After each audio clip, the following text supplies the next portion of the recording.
ঠাকুরের রাতুল চরণে প্রণাম জানিয়ে, আরাধা জগৎজননী বড় মায়ের রাতুল চরণে প্রণাম জানিয়ে, পরম পূজ্যপাদ বরদার চরণে প্রণাম জানিয়ে, পূজনীয় আচার্যদেবের চরণে প্রণাম জানিয়ে সকলকে আমার আনন্দিত জয়গুরু বলে আলোচনা প্রসঙ্গে অষ্টম খণ্ডে 21শে আশ্বিন রবিবার 1353 সাল বেলা আন্দাজ 10:30 সেজে ঠাকুর বড়াল বাংলোর বারান্দায় চৌকিতে বসে আছেন।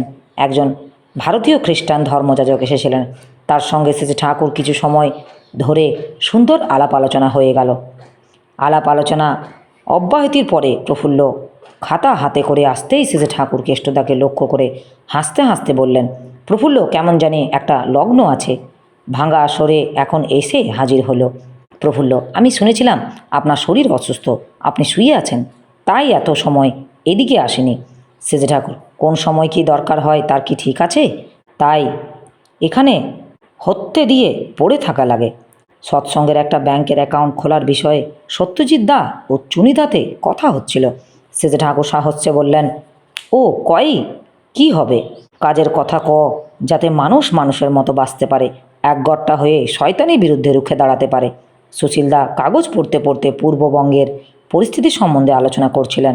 সেজে ঠাকুর উৎসাহ ভরে বললেন, আপনাদের যা যা করতে বলেছি তাড়াতাড়ি তাই করে ফেলেন, তাহলেই দেখবেন সব শান্ত করে তোলার মতো অবস্থা আপনারাই সৃষ্টি করতে পারবেন। স্বাধীন ইচ্ছা ও দৈব সম্বন্ধে কথা উঠল। সেজে ঠাকুর বললেন, স্বাধীন ইচ্ছা বলতে মানুষ বোঝে প্রবৃত্তি, পরতন্ত্রতা, অর্থাৎ যত ইচ্ছা চলার সুবিধা। ওইভাবে যদি স্বাধীন ইচ্ছার ব্যবহার করা হয়, তার চাইতে সর্বনেশের ব্যাপার আর কিছুই নেই। স্বাধীন ইচ্ছা সর্বোৎকৃষ্ট প্রয়োগ হলে নিজের আবল তাবল ইচ্ছা খেয়াল খুশিকে আমল না দিয়ে ইষ্টের ইচ্ছাকে শিরোধার্য করে চলা। তার ভিতর দিয়ে আসে আত্মনিয়ন্ত্রণ, যার ফলে অনেক দুর্ভোগ কেটে যায়। মা বাবা হলো মানুষের স্বভাব গুরু, তাদের অধীনতাও যদি কেউ স্বেচ্ছায় কায় মনোবাক্যে স্বীকার করে নেয়, আপন খুশি মতো চলার থেকে তার ফল অনেক ভালো হয়। ওই মান্যবুদ্ধি থাকলে গুরু আনুগত্য সহজ হয়ে ওঠে। তবে গুরুর ইচ্ছা ও পরমপিতার ইচ্ছার মধ্যে যদি দ্বন্দ্ব বাঁধে, সেখানেই গুরুর অনুসরণীয়। দৈব বলতে আমি বুঝি সম্প্রাপ্ত চারিত্রিক দ্যুতি, সেটাও পুরস্কারের ফল। পুরস্কার মানে সক্রিয় পরিপূরণের আকুতি। এই আকুতি যদি প্রবৃত্তির সেবায় লাগে, তাহলে মানুষ দিন দিন বাওরা হয়ে উঠতে থাকে। কিন্তু যে তা ইষ্টের সেবায় লাগায়, সে ক্রমে ক্রমে বিজ্ঞ হয়ে ওঠেই কি ওঠে, লেখাপড়া সে জানুক বা নাই জানুক। সেজে ঠাকুর স্নানাহারের সময় হয়েছে, এমন সময় বাইরে থেকে কয়েকজন ভদ্রলোক আসলেন। দূর থেকে তাদের আসতে দেখে সেজে ঠাকুর উঠতে গিয়ে উঠলেন না। সুশীলদা বললেন, আপনার শরীর ভালো না, বেলা করা কি ঠিক হবে?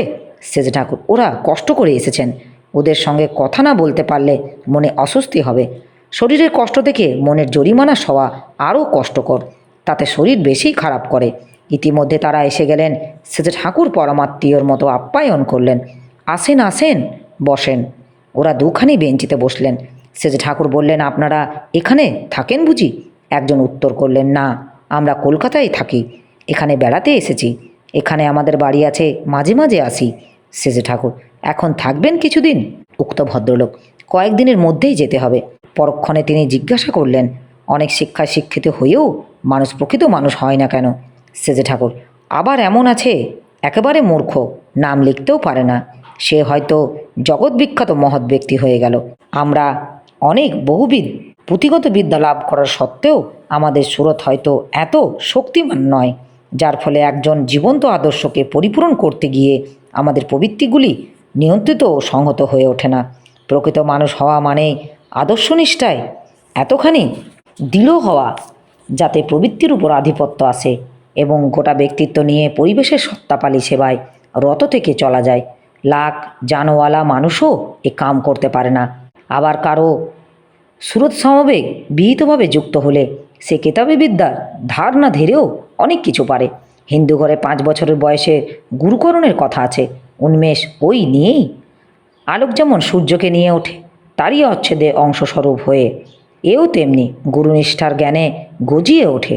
এছাড়া জ্ঞান পয়দাই হয় না বাবা, আগড়ম বাগড়ম যতই করো, ফল কথা আমাদের শিখতেই হবে। তাই আয়ত্ত করতে হবে সেই স্বভাব, চাল চলন, কর্ম, কথাবার্তা, যাতে আমরা সপারিপার্শ্বিক বেড়ে উঠি। একেই বলে ব্রহ্মচর্য। বিভিন্ন ভাষায় একে বিভিন্ন রকমের বলে। সার্থক স্বাধীন ইচ্ছা যা প্রবৃত্তির দ্বারা আবদ্ধ নয়, তারও জাগরণ হয় ওর ভিতর দিয়ে। স্বাধীনের মধ্যে প্রি অর্থাৎ প্রীতিকরণ আছে। যখন পৃষ্ঠের প্রীতি সাধনের ব্যাপৃত থাকি আমরা, তখনই আমরা স্বাধীন বা মুক্ত।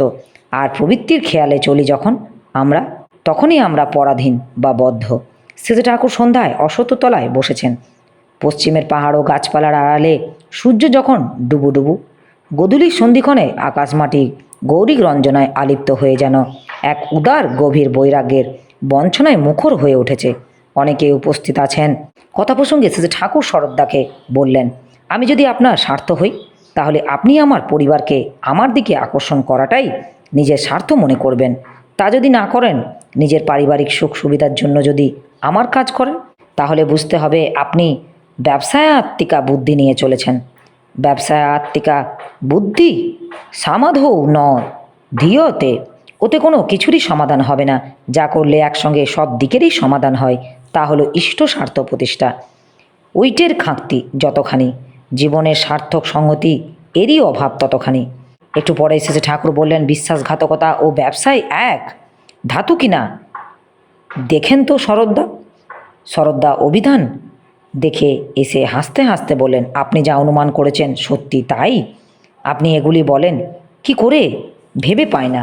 শেষে ঠাকুর, ও আপনাদের হয়, তার সঙ্গে সঙ্গতি থাকলে যে যেদিকেই মনোযোগ দেওয়া হয় সেই রাজ্যেরই অজ্ঞাত অনেক কিছু করে অভিভূত হয়। পরক্ষণে শেষে ঠাকুর সুখোচ্ছ্বাসে ললিত ভঙ্গিতে মাথা দোলাতে দোলাতে মধুর কণ্ঠে গান ধরলেন, আমার যা কিছু আছে এনেছি তোমার কাছে, নিয়ে এসো হাসিরূপ গান। উপস্থিত সবার মন তখন আনন্দে নৃত্যপর। আমার এই আলোচনা প্রসঙ্গে কিছু ভুল ত্রুটি হয়ে থাকলে আপনারা আমায় ক্ষমা করবেন। উপস্থিত দাদা, ভাই, বোন, মায়েদের আমার আনন্দিত জয় গুরু।